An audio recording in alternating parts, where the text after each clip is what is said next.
Un cordial saludo, tengan todos ustedes y bienvenidos de nuevo a nuestra sección de lectura de el libro de Urantia, hoy con el documento 129. Vamos entonces a colocar esta actividad de presencia de nuestro Padre antes de continuar.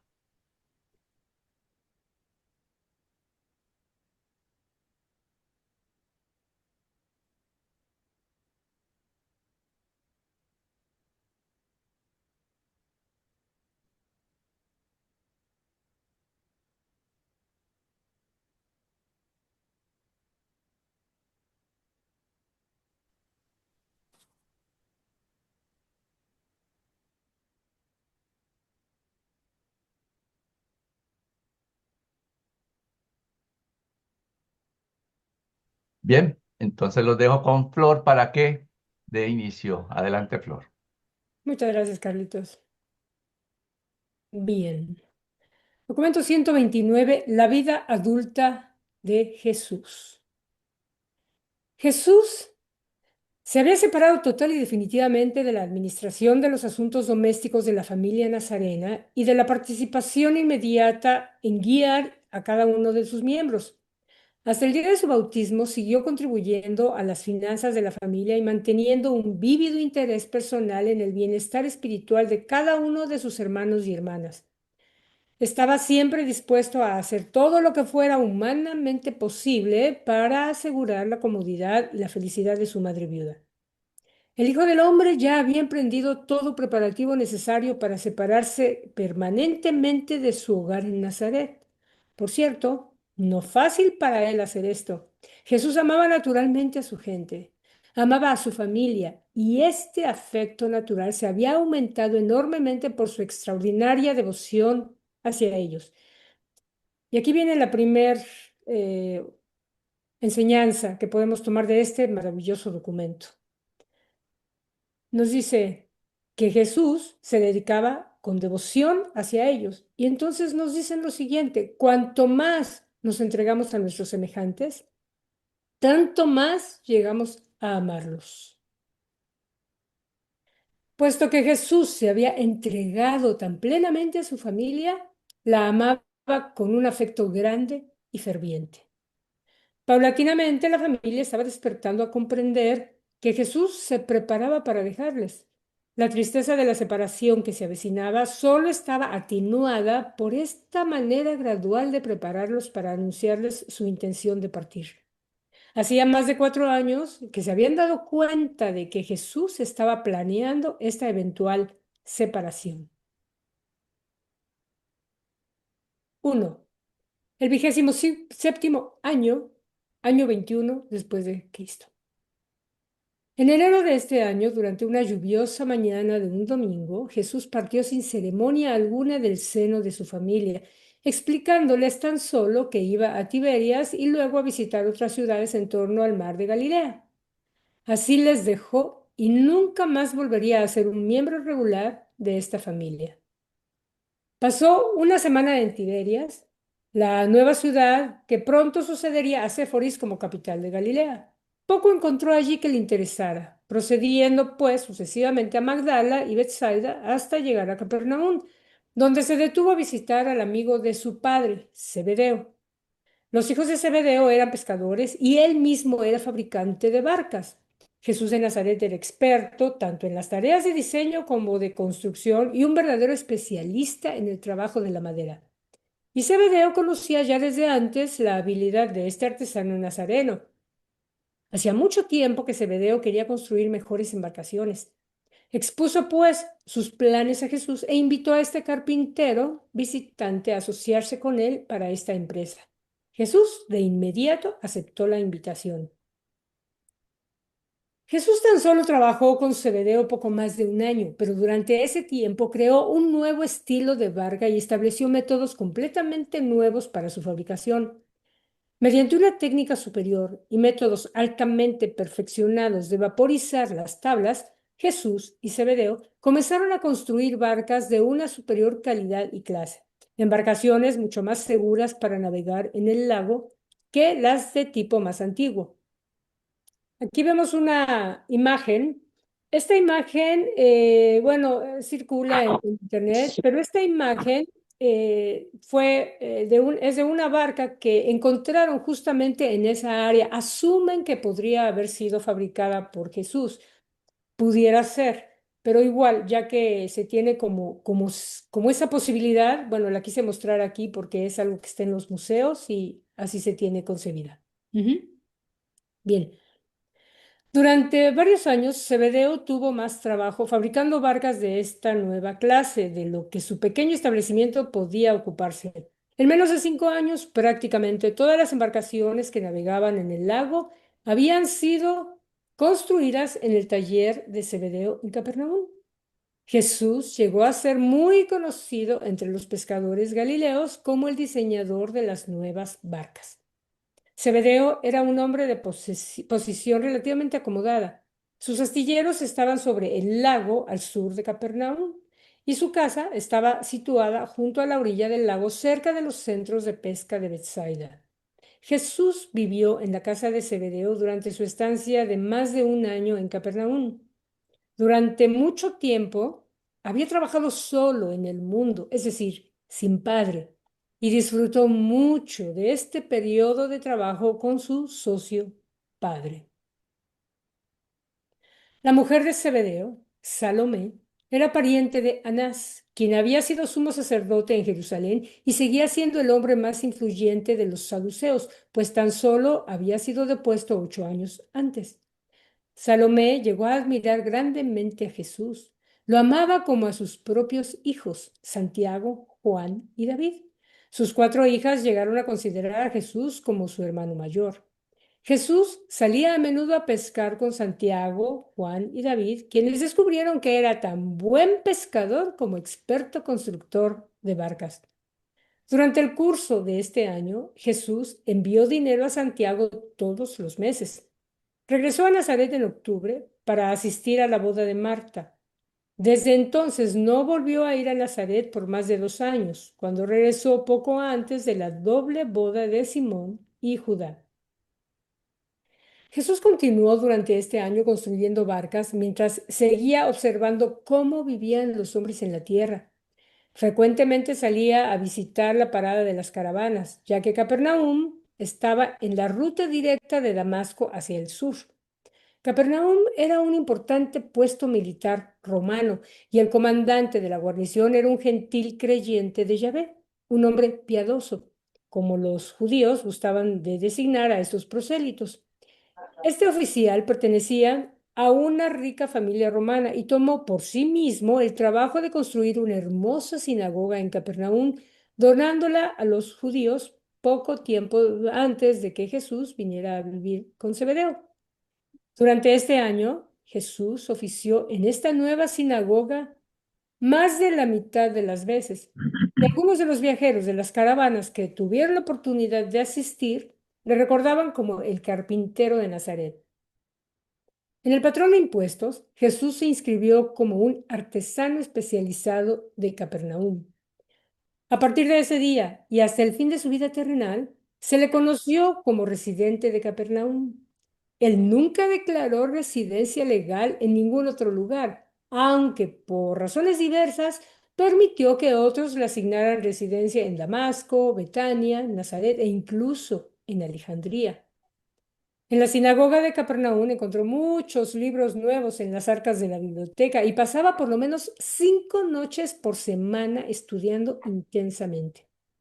Dedicaba una noche a hacer vida social con los ancianos, otra con los jóvenes. En la personalidad de Jesús había algo amable e inspirador que atraía invariablemente a los jóvenes. A ellos siempre hacía sentir cómodos en su presencia.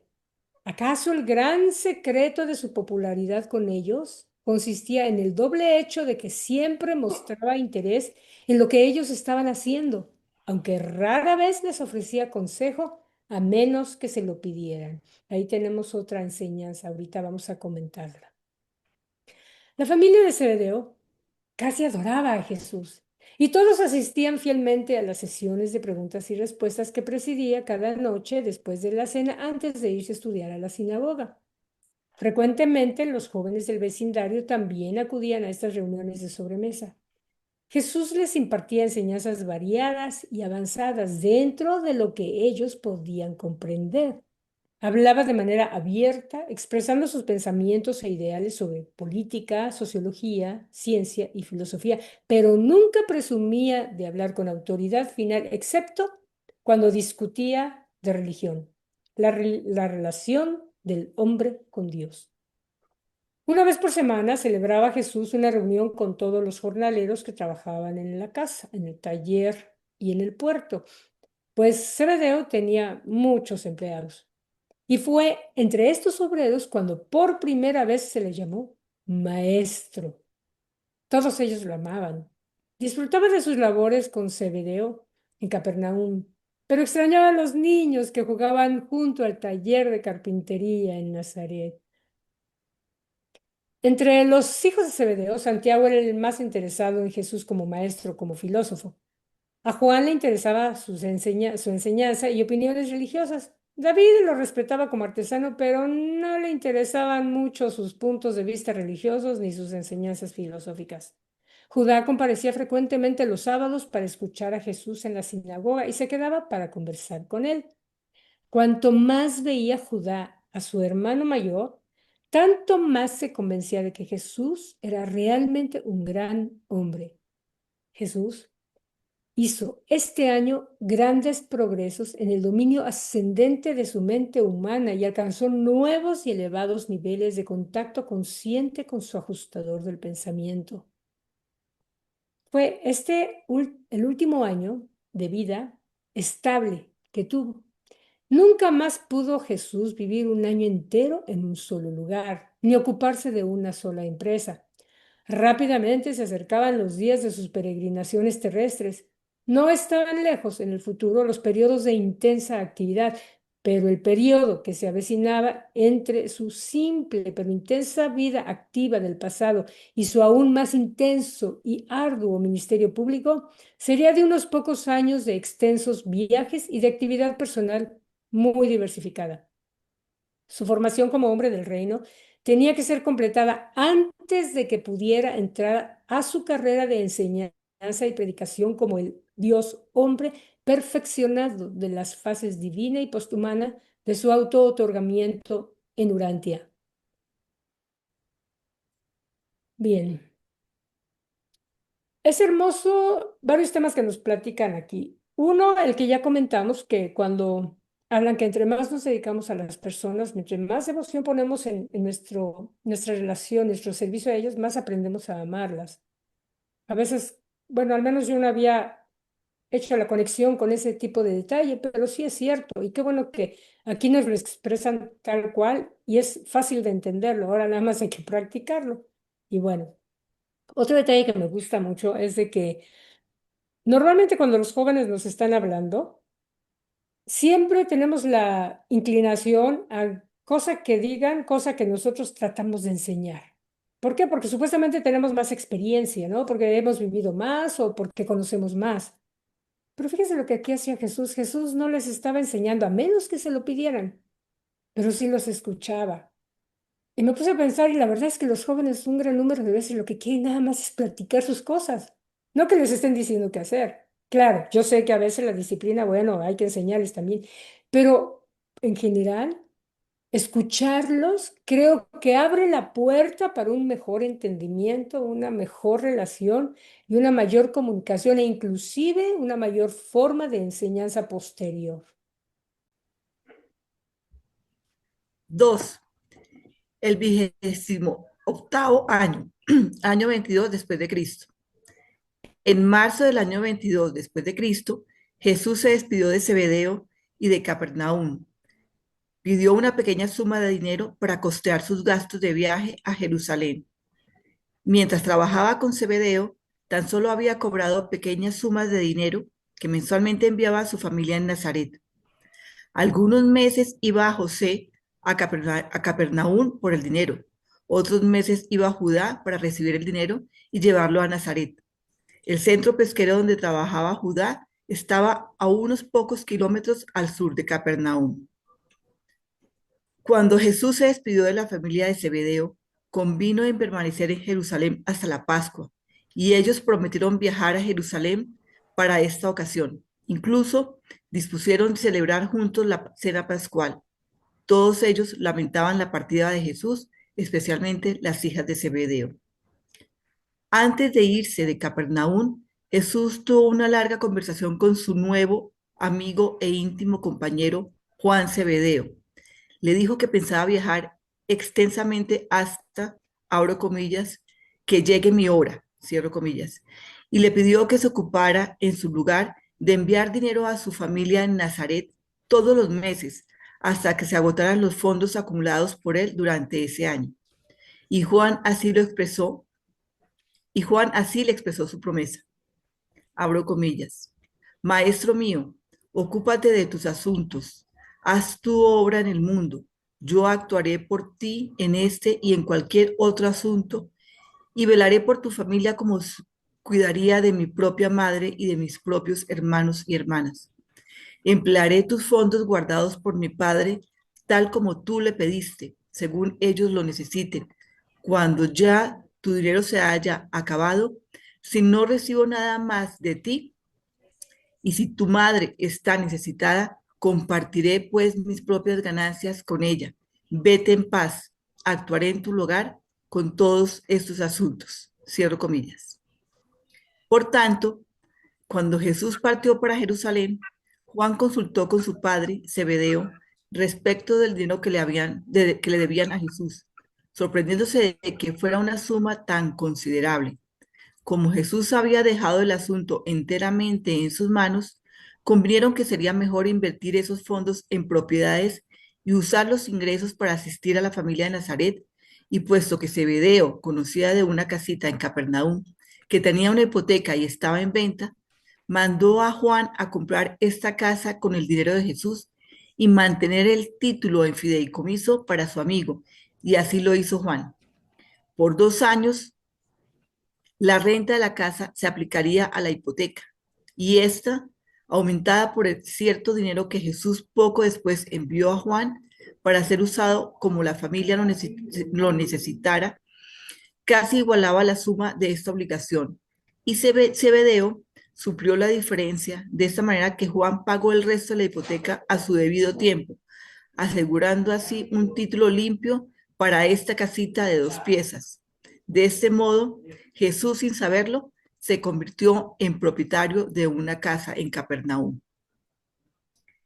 Cuando se enteró la familia en Nazaret de que Jesús había partido de Capernaum, puesto que nada sabían de su pacto financiero con Juan, creyeron que había llegado la hora de que se las arreglarían sin más ayuda de Jesús. Santiago recordó su contrato con Jesús y con la ayuda de sus hermanos, de ahí en adelante, asumió la plena responsabilidad por el cuidado de la familia. Pero regresemos ahora a observar a Jesús en Jerusalén. Durante casi 2 meses pasó la mayor parte de su tiempo escuchando las discusiones en el templo y visitando ocasionalmente las diversas escuelas rabínicas. Pasaba la mayoría de los sábados en Betania. Jesús había llevado consigo a Jerusalén una carta de presentación de Salomé, la esposa de Zebedeo, dirigido al antiguo sumo sacerdote Anás, expresando que, abro comillas, es como si fuera mi propio hijo, cierro comillas. Anás pasó mucho tiempo con él, llevándole personalmente a visitar las muchas academias de los maestros religiosos de Jerusalén. Aunque Jesús inspeccionaba estas escuelas consensudamente y observaba con atención sus métodos de enseñanza, nunca hizo ni una sola pregunta en público. Aunque Anás consideró a Jesús un gran hombre, no sabía cómo asesorarlo. Le parecía tanto sugerirle que ingresara como estudiante en una de aquellas escuelas de Jerusalén, pero por otra parte, sabía bien que no podía Jesús alcanzar la categoría de maestro regular porque no había recibido instrucción en ninguna de estas escuelas. Ya se acercaba la época de la Pascua y junto con las multitudes que venían de todos los rincones de la tierra, de Capernaum llegaron Zebedeo y su entera familia. Todos ellos se hospedaron en la espaciosa casa de Anás, donde celebraron la Pascua como una familia feliz. Antes del fin de esta semana pascual, por una aparente casualidad, Jesús conoció a un rico viajero y a su hijo, un joven de unos 17 años. Estos viajeros procedían de la India, camino a Roma y a otros lugares del Mediterráneo, y habían planeado visitar Jerusalén durante la Pascua, con la esperanza de encontrar a alguien a quien pudieran contratar como intérprete para ambos y tutor para el hijo. Al conocer a Jesús, el padre insistió que los acompañara en su viaje. Jesús le habló de su familia y de que no era muy razonable marcharse por un periodo de casi 2 años, durante los cuales podrían pasar necesidades. Este viajero del Oriente le propuso pues a Jesús adelantarle los jornales correspondientes a un año de trabajo, para que él se los entregase a una persona de su confianza, asegurando así la protección de su familia contra cualquier necesidad. Y Jesús convino entonces viajar con ellos. Jesús entregó esta importante suma de dinero a Juan, el hijo de Zebedeo. Ya sabes cómo utilizó Juan este dinero para la liquidación de la hipoteca de la propiedad de Capernaum. Jesús le contó a Zebedeo todo el arreglo de este viaje por el Mediterráneo, pero le hizo prometer que no le diría a nadie, ni aún a su propia familia. Y Zebedeo jamás reveló su conocimiento sobre el paradero de Jesús durante este largo periodo de casi 2 años. Antes del retorno de Jesús, la familia en Nazaret ya casi lo había dado por muerto. Solo las aseveraciones de Zebedeo, quien en varias ocasiones los visitaba con su hijo Juan en Nazaret, mantenían viva la esperanza en el corazón de María. Durante este periodo le iba bastante bien a la familia nazarena. Judá había aumentado considerablemente su cuota y mantuvo esta contribución adicional hasta que se casó. Pese a que no parecía necesitar ayuda, Juan Zebedeo se hizo la costumbre de llevar obsequios a María y Ruth todos los meses, tal como Jesús le había instruido. Aquí tenemos un cuadrito donde podemos ver la edad de cada uno de los hermanos de Jesús en ese año 22. Estamos hablando del mes de marzo. Entonces, para ese año, para ese mes, Jesús iría a cumplir 28 años el 21 de agosto. Santiago, 24 años el 2 de abril. Miriam, 23 el 11 de julio. José, 22, pues tal vez ya había cumplido el 16 de marzo. Simón 20 el 14 de abril. Marta cumpliría 19 el 13 de septiembre. Judá, 17 años el 24 de junio. Ambos había nacido el 9 de enero del año 7, pero murió casi unas pocas semanas antes de cumplir los 6 años. Y Ruth cumpliría 13 años el 17 de abril. Como lección, este numeral yo creo que nos deja el desapego que tenía Jesús económicamente y la fe que tenía en su Padre, la confianza que no le iba a fallar y que nunca le iba a faltar nada, ¿no? Aníbal. Am, Marlene, ¿leíste antes del fin de esta semana pascual por una aparente Una casualidad? casualidad, una aparente. Casualidad. Ajá. Entonces, ¿cómo interpretan ustedes la palabra ahí aparente? ¿Era que esto se arregló y Gani digo, no sabían nada, pero Jesús sí sabía o Jesús sí sabía que esto se estaba organizando? Porque aparente casualidad significa que no fue una casualidad. Pues yo creería que ellos no sabían, o sea, Ganit y su hijo no sabían. Jesús no me atrevería a confirmarlo. Yo creo que ya es especulación si decimos si sí o si no. Pero esas casualidades no son tan casualidades. Yo creo que estaban como predestinadas para que se fuera dando en la vida de Jesús todas estas experiencias y la gente que lo rodeaba, ¿no? Es mi opinión. No sé quién más quiera opinar al respecto. ¿Alguna otra observación? Octavio. Buenas tardes, gusto en saludarlos. Ahí pudiera aplicar un poco lo que dice el documento 118, que a veces la providencia de alguna manera se puede aplicar cuando se justifica el fin, ¿no? En este caso, Jesús tenía la condición o la meta de conocer más al género humano, ¿no? A los mortales. Entonces pudiera ser de que de alguna manera se haya preparado esa circunstancia con con estos dos hombres, el joven y su Y el padre, papá. para que él pudiera tener este viaje. Por eso pudiera ser lo de aparente casualidad, como dice el libro. Pero en el documento 118 dice que a veces la providencia puede manejar las cosas para que se cumplan los destinos de ciertas deidades, ¿no? Ciertos personajes, en este caso el de Jesús. Gracias. Bueno, yo así lo interpreto. Gracias. Gracias. Waldemar. Sí, buenas tardes. Disculpen la tardanza. Del primer numeral me llama mucho la atención la manera en que organizaba su tiempo Jesús. Eh, Él trabajaba todo el día con Zebedeo y después tenía las pláticas ahí en la casa y luego una vez por semana con los jóvenes, otro con los ancianos, o sea, y se la pasaba estudiando. En cuanto a lo de la invitación de Gonod, pues él platicó con él y yo creo que Jesús tenía ese imán en la manera de expresarse. Eh, sería muy aventurado a especular si realmente algunos seres celestiales intervinieron ahí, pero yo creo que Jesús, la mayoría de las cosas que hizo, las hizo de la manera humana, pero era extraordinario. Como persona, era una persona que atraía.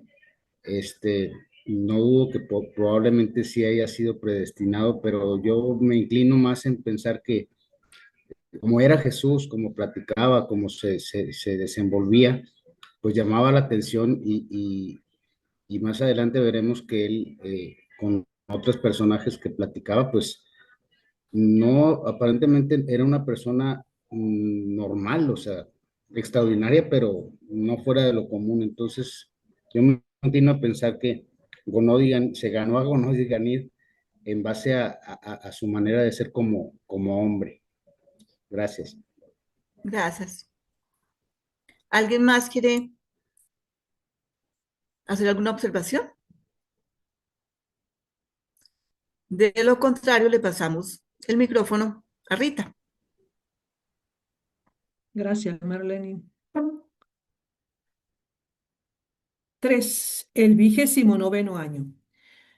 Todo el 29º año de su vida lo pasó Jesús completando su gira por el mundo mediterráneo. Los principales acontecimientos, dentro de lo que se nos ha permitido divulgar en estas experiencias, constituyen el objeto de las narraciones que siguen inmediatamente a este documento. A través de esta gira por el mundo romano, muchas razones a Jesús se le conoció como el escriba de Damasco.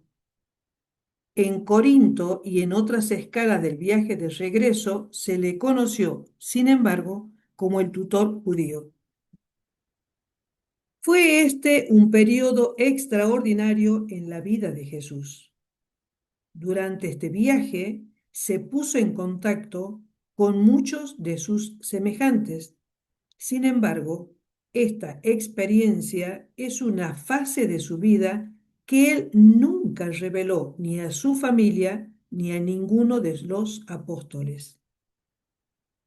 Jesús vivió su vida en la carne y partió de este mundo sin que nadie, salvo Zebedeo de Betsaida, supiera que él había hecho este extenso viaje. Algunos de sus amigos pensaron que había regresado a Damasco. Otros pensaron que se había ido a la India. Su propia familia se inclinaba a creer que estaba en Alejandría, ya que sabían que una vez había sido invitado a ir allí con el objeto de convertirse en asistente de un chazán. Cuando Jesús regresó a Palestina, nada hizo para cambiar la opinión de su familia de que había ido de Jerusalén a Alejandría. Les dejó creer que todo el tiempo que había estado ausente de Palestina lo había pasado en esa ciudad de erudición y de cultura. El único que sabía la verdad sobre este asunto era Zebedeo, el constructor de embarcaciones de Betsaida, y no se lo dijo a nadie.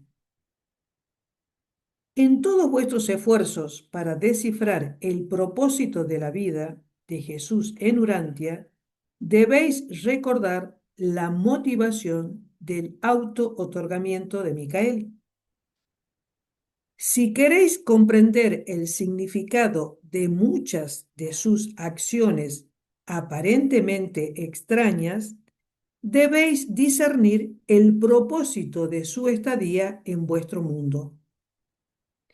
En todo momento cuidó de que su carrera personal no resultara desproporcionadamente atrayente, de que no monopolizara la atención de los seres humanos.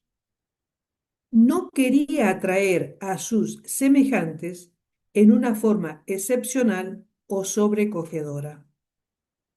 Estaba dedicado a la obra de revelar el Padre Celestial a sus semejantes mortales y al mismo tiempo consagrado a la sublime tarea de vivir su vida mortal en la tierra, siempre sujeta a la voluntad del mismo Padre del Paraíso. También será siempre provechoso comprender la vida de Jesús en la tierra. Si los estudiantes mortales de este divino auto-otorgamiento recuerdan que, aunque vivió esta vida de encarnación en Urantia, la vivió para todo su universo. En la vida que vivió en la carne de naturaleza mortal, había algo especial e inspirador para cada una de las esferas habitadas de todo el universo de Nevadón.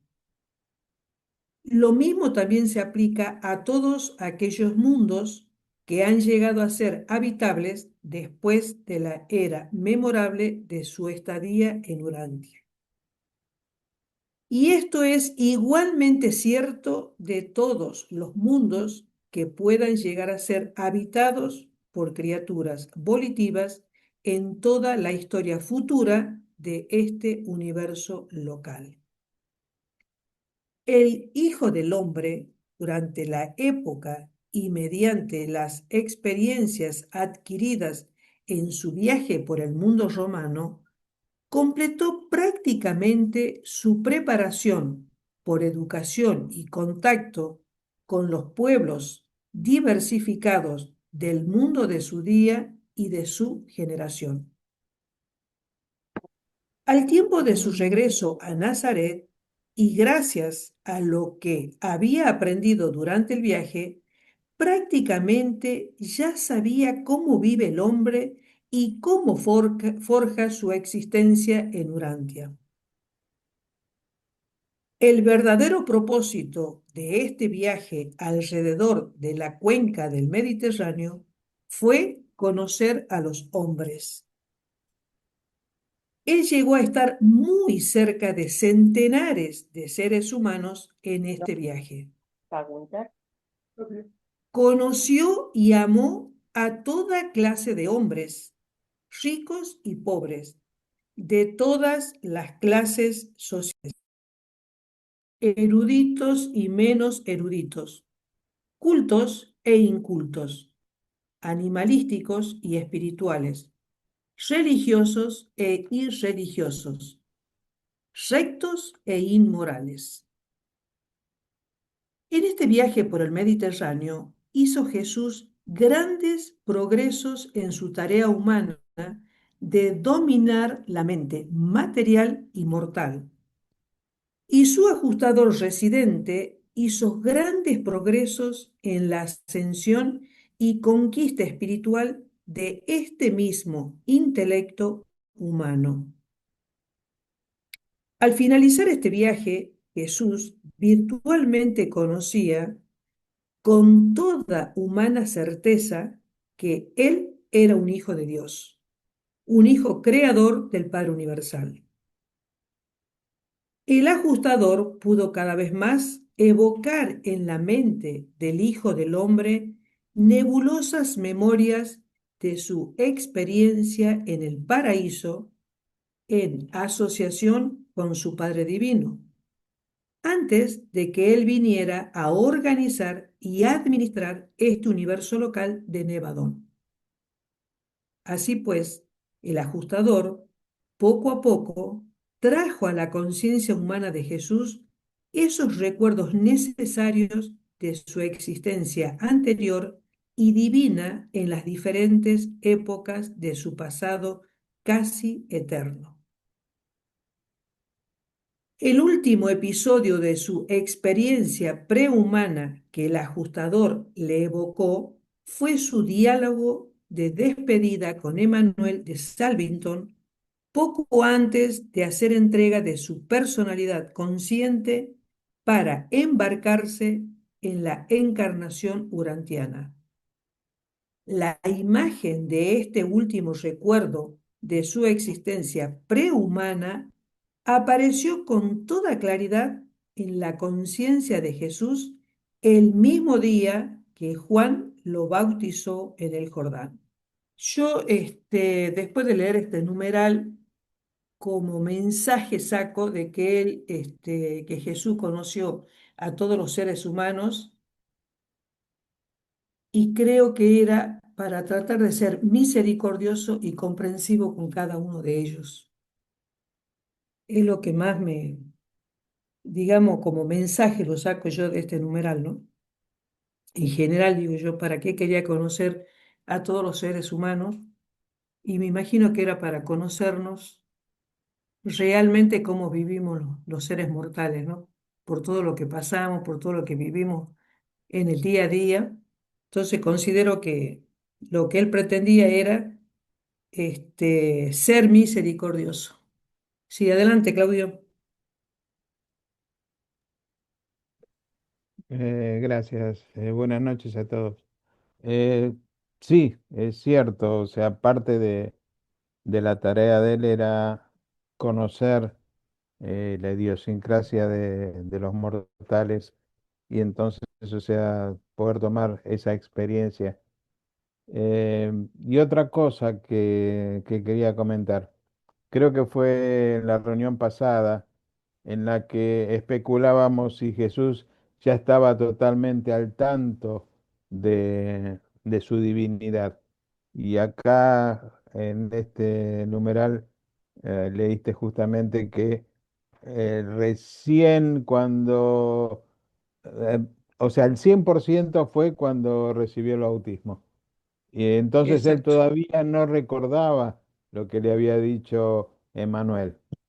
Sin embargo, o sea, cuando eh, el- esta chica se le, digamos, de alguna manera le ofreció su amor como para poder noviar y cosas por el estilo, él igual tomó la decisión pensando en su familia, no porque todavía, o sea, ya conocía exactamente cuál era la tarea de él y las limitaciones que podía tener.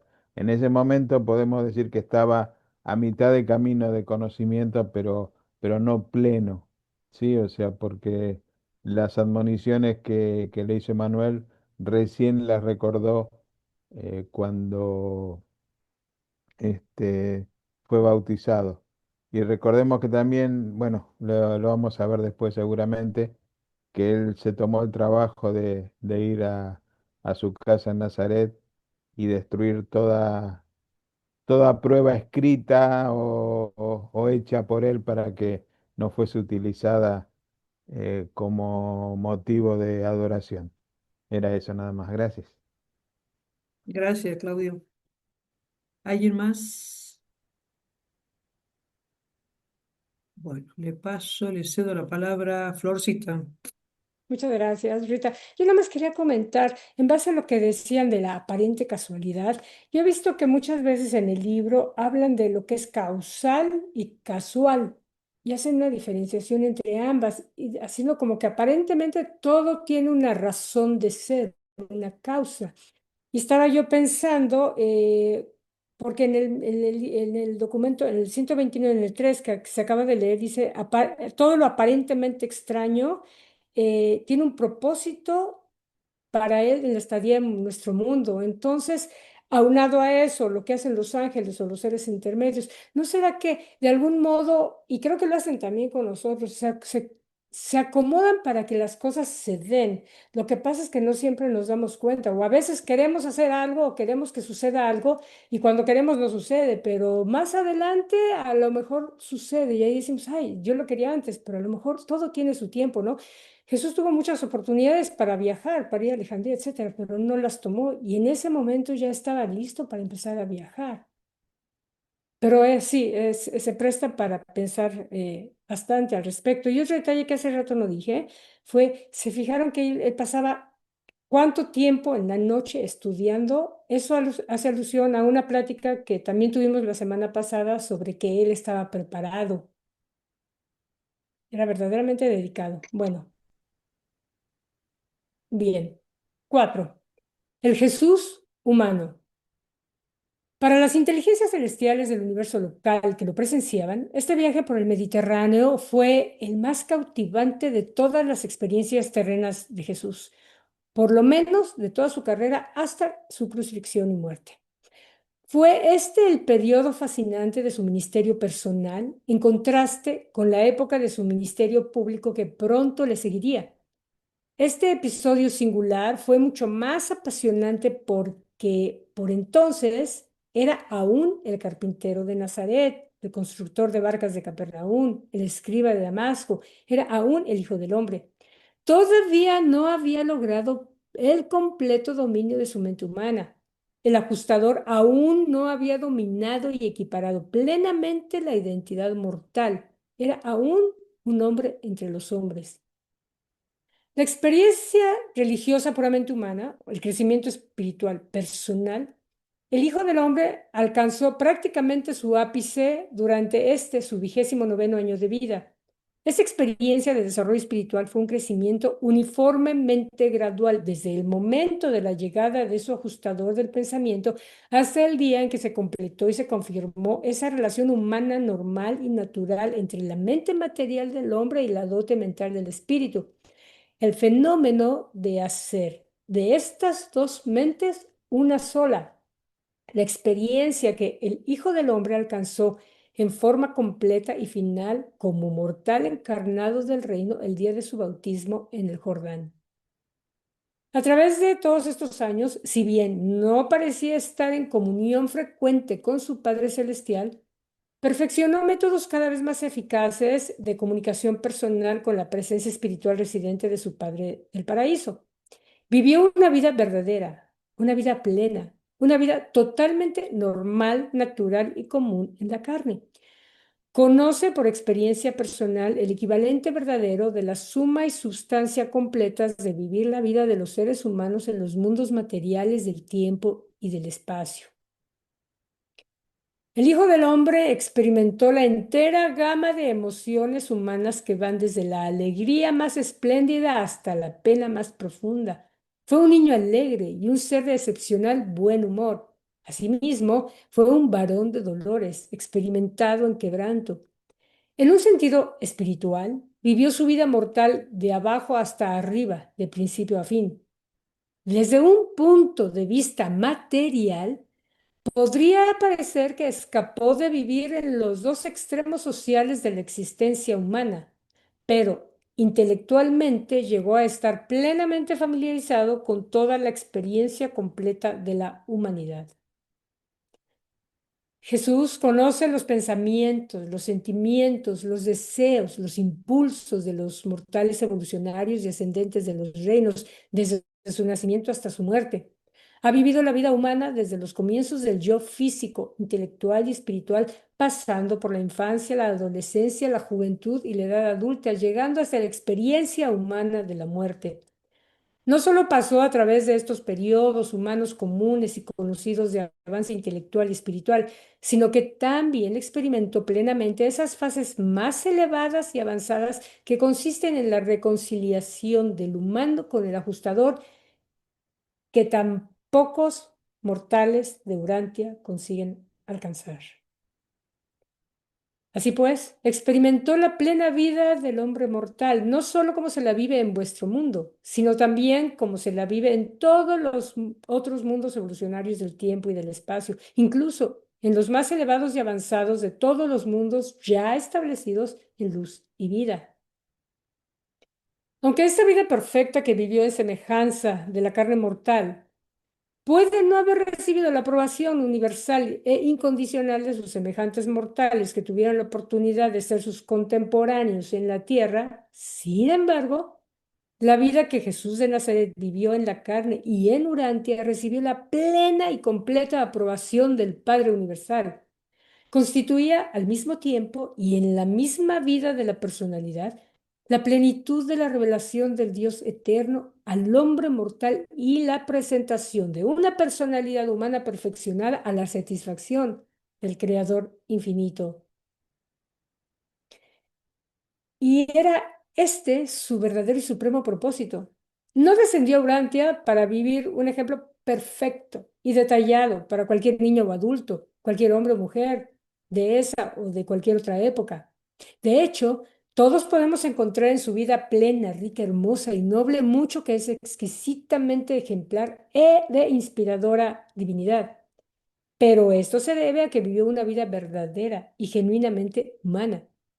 Jesús no vivió su vida en la tierra como un ejemplo para que la copiaran todos los demás seres humanos.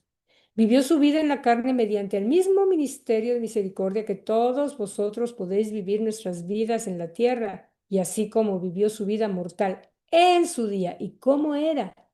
Así pues, dejó un ejemplo para que todos nosotros vivamos nuestras vidas en nuestros días y como somos. No podéis aspirar, nos dicen los reveladores, no podéis aspirar a vivir su vida, pero podéis decidir que viviréis la vuestra, así como y por los mismos medios que Él vivió la suya. Puede que Jesús no sea el ejemplo técnico y detallado para todos los mortales de todas las edades en todos los reinos de este universo local, pero es perdurablemente la inspiración y guía de todos los peregrinos al paraíso que proceden de los mundos de ascensión inicial a través del universo de universos y a través de Abona al paraíso. Jesús es la senda nueva y viviente que va del hombre a Dios, desde lo parcial hasta lo perfecto, de lo terrenal a lo celestial, del tiempo a la eternidad. A fines de su 29º año, Jesús de Nazaret había terminado virtualmente la experiencia de vivir la vida como se les exige a los mortales moradores en la carne. Vino a la tierra para manifestar la plenitud de Dios al hombre y ya casi se había convertido en la perfección del hombre que espera la ocasión de manifestarse a Dios. Y todo esto lo hizo antes de cumplir los 30 años. La lectura de hoy fue hecha por Marlene Fandiño, Rita Colantonio y una servidora, Flor Robles. Aquí hay tanta enseñanza como, híjole, de entrada nos dicen que él logró ese punto que supuestamente debemos alcanzar todos los mortales. Él lo alcanzó antes de los 30 años, con lo cual nosotros 40, 60, 70, 80 ya andamos como que un poquito tarde en ese sentido, ¿no? Pero ¿cómo lo hizo? Es increíble. Y algo que me llamó la atención dentro de lo que dijeron hace ratito en cuanto a la conexión o la secuencia con el ajustador es que el ajustador le dio como no muy claras imágenes, pero no de él como Micael de Nevadón, que eso fue lo que alcanzó en la visión que vio en el Jordán el día del bautismo, pero imágenes de cómo era él con su padre. Entonces ahora entiendo, con razón él estaba tan seguro de su conexión con el Padre. O sea, imagínense poder vivir, bueno, en el caso de él, ¿no? Poder vivir en su mente esa realidad, ese conocimiento de saberse uno con el Padre, pero desde antes de venir aquí a su universo, cuando está allá, antes de llegar al universo local.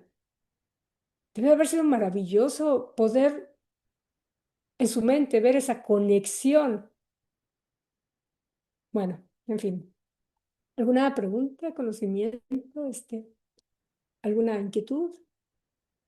Ay, no me digan que no tienen ninguna, por favor, porque yo creo que se presta para que todo el mundo se pregunte muchas cosas.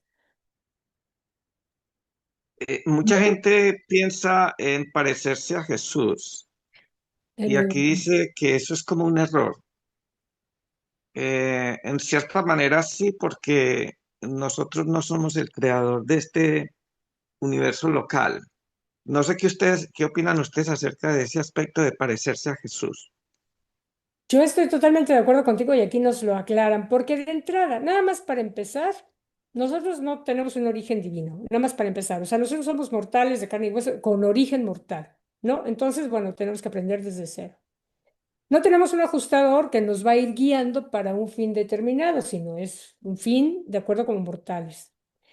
Pero por otro lado, Jesús vivió en una época, en un momento en el que quizá el tipo de vida de ese momento ya no es adecuado para el tipo de vida moderna que tenemos hoy.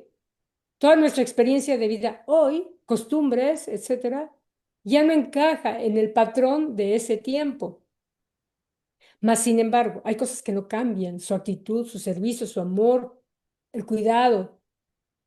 Eso nunca va a cambiar. Y entonces ahí es donde nos dicen, Él puede ser la inspiración para vivir nuestra vida en este momento y como somos. No podemos seguirlo, ¿verdad? No somos Jesús. Y además, ¿cuál es el punto? Somos personalidades diferentes también, personalidades únicas, por lo tanto no podemos seguir un patrón previamente establecido. Todos somos personalidades diferentes. Pero es un muy buen punto. Y sí, yo sé que hay mucha gente que intenta o quiere hacer la vida como hace Jesús, pero técnicamente creo que ya no es factible eso.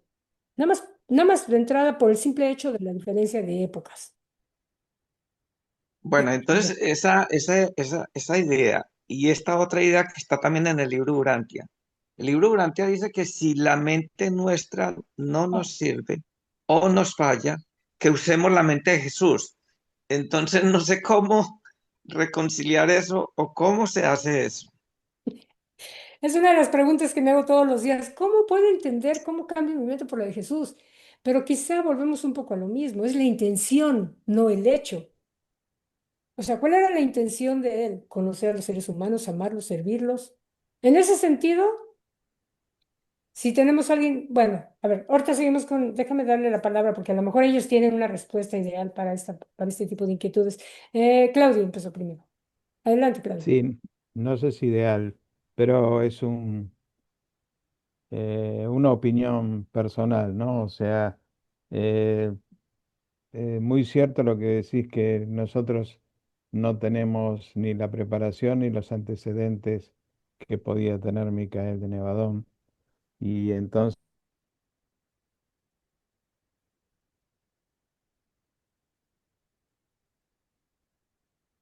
¿Se congeló? Se congeló, ¿verdad? No fui yo, sí. ay, a ¿Lo ver, puedes ¿me repetir, Claudio? escuchan? Porque te congelaste un poquito. Si puedes repetir lo que dijiste. Sí, o sea, nosotros no tenemos el antecedente que tenía Jesús de ser un hijo creador. O sea, como bien dijiste, nacimos imperfectos como mortales de este reino. Y entonces, o sea, sería muy difícil decir, quiero ser exactamente igual a Jesús. Lo importante es la intención. Y creo que lo que decía justamente el documento era eso, el tratar de tener la intención de parecernos en nuestro obrar a Jesús. Hablabas también sobre conocimiento, ¿sí? Y hay dos tipos de conocimiento. Uno que es conocimiento, digamos, de las cosas terrenales y otra cosa es la sabiduría, que no es exactamente lo mismo, ¿sí? O sea, él tenía la combinación de las dos cosas. Entonces, o sea, él podía comprender a todos, a cada uno de los que lo rodeaba, trataba de ser amable con todos, eh, y, y además, o sea, bueno, él había, como decía, tomado el conocimiento necesario como para saber de qué estaba hablando, ¿no? Y eso, bueno, también fue ayudado seguramente mucho por su ajustador de pensamiento. Pero bueno, eh, está Rafael también esperando. Adelante. Gracias. Gracias, Claudio. Rafael, adelante. Bueno, yo, a ver, órale. Quisiera participar, hacer una observación nada más. Nos pide Jesús ser semejantes a Él, ¿no? Ser semejantes inclusive a nuestro Padre Celestial. Y por ahí, ¿cómo utilizar la imagen de Jesús o la vida de Jesús? Pues prácticamente como una inspiración, ¿verdad? Porque sí, efectivamente, Dios nos llama a ser únicos, a ejercer nuestra voluntad, a ejercer nuestros recursos, nuestra vida, nuestro cuerpo, nuestra presencia en este planeta para ser semejantes a Dios e ir hacia Él. No nos pide que imitemos la vida de Jesús tal cual, a pie juntillas. Nos pide que seamos nosotros mismos, pero que seamos semejantes a nuestro Padre, ¿no? Incluso yo estoy muy en desacuerdo. Hay algo que me hace mucho ruido cuando que escucho ciertas prédicas o palabras religiosas como de yo ya no vivo en mí, es Jesús el que vive en mí, ¿no? Ya no vivo en mí, es Jesús el que vive en mí. Que no, dame por favor, Dios, el querer como el hacer. Que yo ya no vivo aquí, Jesucristo vive en mí. No, no, es eso. Yo no resueno con esa eh, aseveración, porque al contrario, no, Dios nos pide que seamos responsables de nuestra vida, que nos manifestemos, que demos un paso al frente, que seamos expansivos, que vayamos, ejecutemos nuestra voluntad y, y, y hagamos de nuestra vida una obra de arte. Si, si, si es un regalo esta vida que hemos recibido, lo que hacemos de nuestra vida debe ser un regalo hacia nuestro Padre. Entonces, sí nos manda a que asumamos esa responsabilidad. No es, no imitar o dejar que Jesucristo vive en mí. Ok, sí, vive en mí como una inspiración, vive en mí como una inspiración, pero yo tengo que hacer mi trabajo, tengo que ponerme a trabajar, tengo que brillar y parecerme a, a nuestro Dios, ¿no? Ser semejante a Él. Y también nos da una especie como de, am, ¿cómo le llaman? Como una pista, ¿no? Una pista. Aquel que si no tiene sabiduría, pídesela a Dios. Oye, pero exactamente cómo. Ora, inspírate, observa la naturaleza, observa tus relaciones y ahí vas a encontrar cuando Dios te habla, porque sí, Dios habla y muy fuerte, a veces no lo sabemos escuchar. Lo habla en nuestras relaciones interpersonales, habla en las situaciones que vivimos, en las dificultades que enfrentamos y luego muchas veces no sabemos escucharlo. Entonces, tenemos que estar muy atentos a todos los mensajes, porque sí, Dios responde a nuestras oraciones. Bueno, muchas Muchas gracias, gracias. Rafael. Gracias.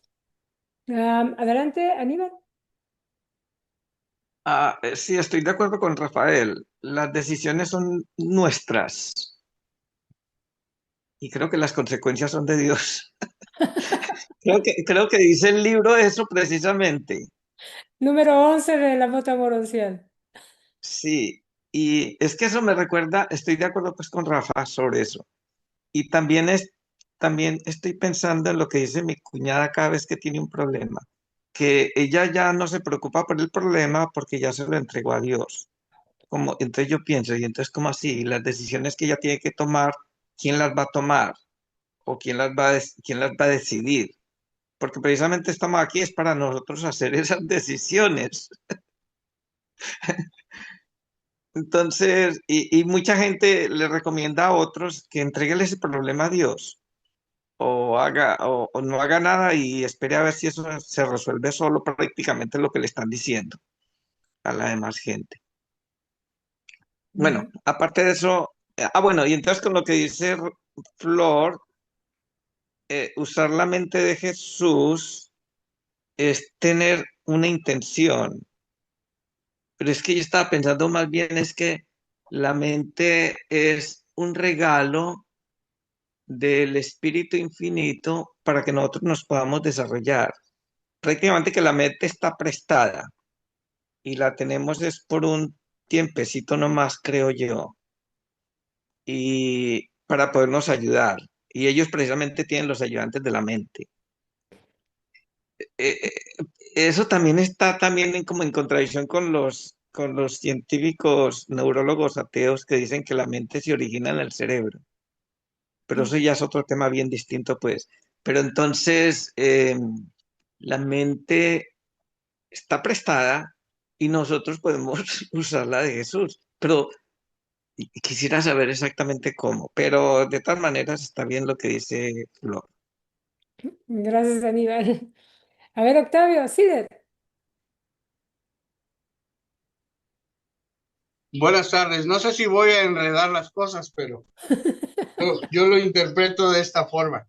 Dice que nosotros como mortales de Urantia tenemos muchas agravantes. Por ejemplo, no tengo los documentos, pero espero darme a entender. En el documento 16 dice que nosotros como mortales no somos por naturaleza amorosos, ni somos altruistas, ni somos fraternos. Entonces, que solamente conociendo a Dios, ¿sí? O conociendo la espiritualidad por medio de Dios, es cuando nos hacemos de esa manera. Por eso era la importancia, yo entiendo que era la importancia de entender a Jesús, porque él a base de todas sus enseñanzas, de cómo vivió, de su ejemplo, de cómo él se conducía, nosotros podemos entender a Dios, entonces obra dentro de nosotros y empezamos a cambiar. También otro agravante que tenemos, entre muchas tantas, pero no voy a anunciar dos más, fue que no hubo la correcta eugenesia a principios de la etapa del príncipe planetario. Por eso también nosotros estamos viviendo esas consecuencias. No todos, pero de alguna manera nos afecta. Otro punto también que también nos afecta es que también en la etapa, no recuerdo si el documento 29 o el 28 dice que era una responsabilidad del príncipe planetario o de algunos seres divinos, no recuerdo con exactitud quién, eran enseñarnos a amarnos como raza. Si no hubiéramos tenido, en ese principio hubiéramos tenido el conocimiento y el entendimiento, no nos veríamos como enemigos, que eso ha ocasionado tantas diferencias y tanta división entre nosotros como género humano, porque hubiéramos entendido desde un principio que aunque hubiera habido 7 razas de color, todos hubiéramos sido hermanos, y eso lo marca el libro también, y habría que, si lo entiende uno, pues te contestas muchas preguntas de por qué el racismo y por qué tanta discriminación, porque fue una etapa que no se cumplió, ¿sí? Entonces, como ustedes observan, dentro de muchas cosas, todo esto nos ha ocasionado problemas. Ahora viene el Maestro Jesús, nos muestra cómo debemos de vivir, nos muestra al Padre y es donde deben empezar a hacerse los cambios, a vivir espiritualmente y entonces las cosas cambian. Y mi punto de todo este contexto era llegar a qué es la mente de Cristo. Lo que yo he entendido que la mente de Cristo es dejar que el Espíritu de la verdad obre dentro de nosotros, porque cuando Él se fue, Él derramó el Espíritu de la verdad. Entonces, para mí, cuando el libro se refiere a la mente de Cristo, yo estoy pensando que es el Espíritu de la verdad que debe obrar en nosotros. Pero ¿cómo va a obrar en nosotros? Como decía el hermano Rafael, y tiene mucha razón, hay que estar espiritualizados, hay que estar trabajando en ello para que podamos recibir ese conocimiento, que también lo dice la Biblia y lo dice el libro de Urantia. Es Dios quien habla a través de nosotros. En este caso, si el Espíritu lo derramó Jesús, pues quiero pensar que ahí está parte de su mente, la mente de Cristo. Es a través del Espíritu de verdad que permitimos que obre en nosotros. Gracias y gusto en saludarlos. Gracias a ti, Silver. Mi opinión personal es que yo creo que es un conjunto de situaciones. Adelante, Rafael, adelante. Solo ahorita que mencionó Silvia, acerca de que hay una parte de la mente de Dios en nosotros. Eh, yo lo veo como bueno, estos experimentos que se hacen con fichas de dominó. Las fichas de dominó se colocan así muy cuidadosamente verticales y cuando nosotros tiramos la primera de las fichas, se, se propaga, se propaga una perturbación. ¿Qué se mueve? ¿La ficha de dominó? No, no se mueve la ficha de dominó, se mueve la perturbación. ¿Sí? ¿Qué se mueve? La perturbación. La ficha de dominó 1 no termina hasta allá, hasta la ficha de dominó 524,000. No. Lo que se transmitió fue la perturbación. Algo así sucede con nuestras vidas. Cada uno de nosotros somos una fichita de dominó que al momento de interactuar en el mundo propagamos el reino, propagamos esa perturbación a otras personas, como que es una especie de contacto vibracional de ideas, de amor, de emoción que impregna a otra persona y esa persona a otras muchas personas y esas muchas personas a otras muchas personas. Y así creo que avanza el reino, así creo que se propaga el espíritu, así creo que se propaga la intención, la fe, el amor, todo lo que nos pide Dios que propaguemos. No, no tanto como algo físico, algo orgánico, una célula, un gameto, no. Yo creo que más bien es algo espiritual, algo intangible, ¿no? Muy bien, Gracias. muchas gracias, Rafael. Sí, sí, a ver, adelante. Nada más es muy breve, pero también así como puede ser lo espiritual, así es también lo negativo. Lamentablemente así es. Entonces, donde tenemos que procurar, ¿verdad? No sé si algo vez pase, que lo espiritual sea lo que lo que debe prevalecer. Gracias. Gracias a ti. Sí, yo creo que es un conjunto de diferentes cosas. De entrada, bueno, estábamos, sí, nuestro mundo desafortunadamente pasó por dos momentos, de hecho tres. O sea, uno, somos planeta decimal. Segunda, la rebelión marcó que el príncipe planetario no cumpliera con toda su función de enseñanza. Y luego la parte genética, como acaban de mencionar también, bueno, falló por el tema de Adán y Eva.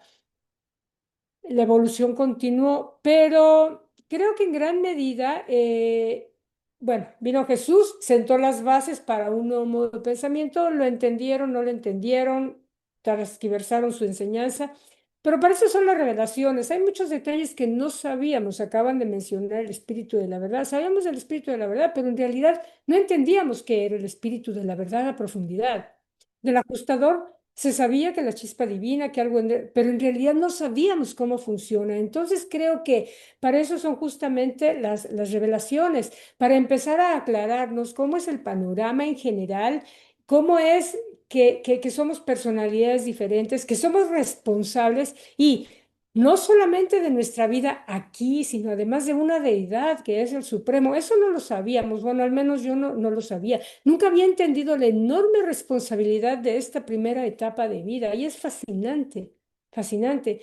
Y claro, junto con la revelación vienen detalles de Jesús que no conocíamos. O sea, creo que en gran medida el hecho de querer transferir nuestros problemas a que Dios las arregle o decir que tengo a Jesús y que Él que arregle o que Él vive en mi vida, es simplemente parte de la ignorancia en la que aún no hemos aclarado muchos detalles que gracias a la revelación empezamos a conocer. y eventualmente todo va a estar bien. Y claro, sí, lo que dicen, el efecto dominó, tú nada más mueves un detalle y se continúa. Un detalle bonito, simplemente, no sé si les ha pasado, una sonrisa que le den a alguien en el supermercado hace que otra persona se ría y a veces hasta el que va pasando junto también se ríe. Entonces, ¿cómo podemos hacer? Claro, sí le tiene toda la razón. No hay que pensar en las cosas negativas que también se contagian, pero hacerlo todo lo positivo. Ahora ya sabemos cómo lo hacía Jesús. Bueno, pues hacer más o menos el ejemplo, inspirarnos en lo que él hacía para nosotros hacerlo y eventualmente podemos crear una masa crítica que solita va a continuar el contagio hacia otros seres humanos hasta que llegue a nuestro mundo a tener un equilibrio y eventualmente llegar a luz y vida. Claro, no va a ser de un día para otro. Y tenemos todavía que estudiar mucho y aprender mucho, ¿no? Y ya ven cuánto tiempo dedicaba Jesús a estudiar, a aprender. Esa es otra enseñanza también, o sea, hay que hacerlo del mejor modo posible, ¿no? Sí, adelante. Perdón, es que ahorita al escucharla me acordé de otra, de otra tesis que yo tengo. Fíjese que yo pienso que Urantia, este hermoso planeta, realmente está alineado a ese tipo de situaciones, ¿eh? Porque el libro de Urantia, de alguna manera, así muy profunda, encuentras varias explicaciones o varios comentarios donde dice que nuestro esfuerzo es a través de situaciones complicadas. Inclusive creo que en el 23 dice que la línea de este planeta es a través de la necesidad y el sufrimiento, ¿sí? Entonces, ¿por qué? Porque somos un planeta experimental, yo así lo he entendido, y por eso todo parece ser que debe ser a contracorriente, pero también los que logren alcanzar ese crecimiento espiritual y logren alcanzar esos niveles de preparación y que puedan llegar al paraíso, pues también el galardón es muy grande. Si ustedes han leído la parte final del documento 112, léanlo, te dice realmente todo el potencial y todo el logro que podemos lograr como mortales ascendentes y es algo maravilloso, realmente increíble. La última hoja del documento 112, hermanitos, léanlo y se van a maravillar de todo lo que podemos lograr, pero que es a través sobre todo de la fe y de poder trascender en este planeta tan difícil, diría yo, pero pues es que como un planeta experimental, pienso que está diseñado para todo esto. Ahora, después de tanto tiempo, lo he entendido y lo acepto, porque yo a veces no aceptaba las cosas. Bueno, ¿por qué todo tiene que ser así? Bueno, ahí lo dice. Gracias. Gusto en Gracias, verlos. Cristina. Yo no pensaría que el hecho de ser decimal implica que vamos en contracorriente. Yo creo que decimal implica nuevas posibilidades totalmente eh, nuevas, innovadoras, ¿no? Que van a generar nuevos resultados o ampliar nuevos resultados o fórmulas o experimentación. Lo que sí creo que fue contracorriente fueron las dos fallas, la del príncipe planetario y la de Adán y Eva. Esa sí nos retrasó de manera significativa, pero el ser un planeta decimal yo lo veo más bien como una oportunidad. Y ojalá y sea así, porque si podemos brindar la sorpresita y hacerlo mejor y de buenas a primeras crear eso que se necesita para hacer este mundo mejor y ayudar a la humanidad en general, sería maravilloso. Es nuestra responsabilidad después de todo. Aníbal, adelante. Tienes el micrófono. Sí, esta semana en el grupo de estudio, precisamente aquí en Australia, pregunté si de los seres ascendentes nosotros éramos los más bajos, lo más bajo de todo. Me respondieron que en opinión de ellos, sí, somos los más bajos, lo que estamos en la escala más baja. Además de eso, estamos en un planeta decimal, estamos todo el montón de problemas que ya han enumerado. Pero Flor mencionó el Supremo y luego Octavio mencionó lo que nos viene después de todo eso. Y resulta que en el 110, en el documento 117, en el 5, en el capítulo 5, habla que todas las experiencias de todos los seres ascendentes y finalistas, pues, cuando el Supremo esté completo, nos van a pertenecer a nosotros. Es decir, la de nosotros tan sufrida con la de los otros que la han pasado también en planetas donde no han tenido problemas. Todas esas experiencias, todas las vamos a tener entre todos. Eso me parece a mí increíble. Ujú, sí. No, la verdad sí. Y creo Sí. que, o sea, tuvimos estas fallas, ¿no? Pero la contraparte fue el único mundo que tuvo el placer y el honor de tener al soberano de 10 millones de mundos. Lo que pasa es que, claro, aún no lo hemos entendido, apenas estamos conociendo esa parte de la historia que no conocíamos.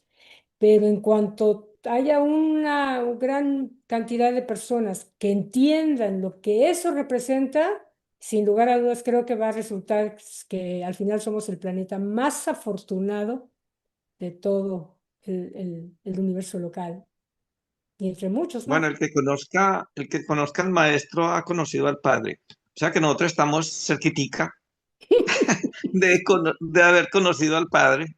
Ya estamos en el camino. Bueno, chicos, no hay más. A ver, Valdemar, adelante, Valdemar. Sí, bueno, estaba viendo yo la última parte de este documento y me hace pensar que, y ahí lo dice, que Jesús ya había terminado de virtualmente la experiencia de vivir en la vida como un mortal. Él pudo haber decidido desde ese momento su autootorgamiento terminado. Nada más le faltaba lo de Lucifer, ¿no? Pero pues pudo haber dicho, échenmelo de una vez y ya me voy, ¿verdad? Pero decidió, tuviéramos nada más unos dos o tres documentos más, porque en cuanto al espíritu, de verdad, en el hecho de que se auto-otorgó, ya estaba garantizado eso, que siguió su vida ya pública y todo. Aparte, si ya estamos hablando del 29º año, quiere decir que ya pasó la experiencia de haber enseñado a muchos líderes religiosos en Roma y en muchas partes. O sea que la semilla ya estaba sembrada de su manera de mostrar a Dios cómo hubiera evolucionado la religión o la espiritualidad si no hubiera tenido su vida pública, pues hubiera sido de otra manera, pero hubiera seguido avanzando. Probablemente esta revelación tampoco nos hubiera llegado si hubiera seguido otro curso, ¿verdad? Pero en realidad Jesús antes de los 30 años ya podía haberse ido, o sea, ya dijo, yo ya terminé, su objetivo ya estaba cumplido y por alguna razón él siguió y los 6 años o 7 años más, ¿no? Más o menos por ahí, y nos dejó pues mucho más enseñanzas que están, unas en la Biblia, pero la mayoría están en estos documentos que estamos leyendo. Ok. Gracias. Muchas gracias, Valdemar, sí, toda la razón. Bueno, Aníbal, Octavio, y luego le paso la palabra a Carlitos para que termine con la sesión. Bueno, es que el Perdón, libro de porque ya, Urantia, perdón, ¿quién va? Octavio, perdón, Aníbal alzó la mano primero, luego Siller, ¿usted? Adelante, hermano, perdone, no escuché, No, está perdón. bien. sí, el libro de Urantia terminaba precisamente en el documento 118, donde se habla de Dios el Supremo y Dios el Último. Y el resto fue un regalo, que fue una autorización para agregar la vida de Jesús. Y entonces se lo agregaron a un libro de Urantia que ya estaba hecho allá en los mundos morontiales o espirituales. O bueno, eso es lo que yo entiendo. Gracias, Aníbal. Octavio, adelante. Pues sí tiene razón, hermanito, pero fíjese algo también que yo he entendido. Yo comparto mis interpretaciones, ¿eh? No sé si a alguien le sirva, pero lo que yo escucho de ustedes a mí sí me sirve porque a veces me hace ver más cosas. Por ejemplo, hay algo que es bien importante que no sé si lo han ustedes captado. Por ejemplo, en el documento, creo que es el 55, te habla de las etapas de luz y vida, o no me acuerdo. Pero resulta que hasta en la tercera etapa, no sé si lo han analizado, es cuando se llega a la información del universo maestro y de los hijos creadores. Y sin embargo a nosotros, fíjense en qué nivel estamos, que se nos adelantó toda esa información. Entonces, yo por eso hago tantas, si vieran como a veces tengo mi cabeza de que hago tantas conjeturas, porque por ejemplo, ¿por qué se nos dio esa información tan adelantada si todavía nosotros no salimos ni siquiera de las primeras etapas planetarias, que la verdad estamos revueltos, porque no se cumplió una con su totalidad? Sin embargo, hasta la tercera etapa de luz y vida es cuando mandan la información de quiénes son los hijos creadores, que hablan del Dios supremo y todas esas, y a nosotros se nos dio con muchísima anticipación, y aparte por algo se quedó Jesús aquí. Entonces, por eso yo pienso que esta situación es un experimento muy fuerte que están haciendo con nosotros, pero pues se vale, ¿no? Nos crearon, nos hicieron, nos están dando la información cómo debemos portarnos, qué debemos de hacer, y ya depende de nosotros si la tomamos o no. A mí en lo personal lo que dice el libro de Urantia me tiene a mí cautivado, porque me hace lógico todo. Me hace lógico, me hizo entender cosas que no entendía, no le encuentro yo de alguna manera problema, dada mi forma de pensar y de ver las cosas, pero sí es sumamente difícil, pero a la vez pues nos dan una justificación de por qué están las cosas así.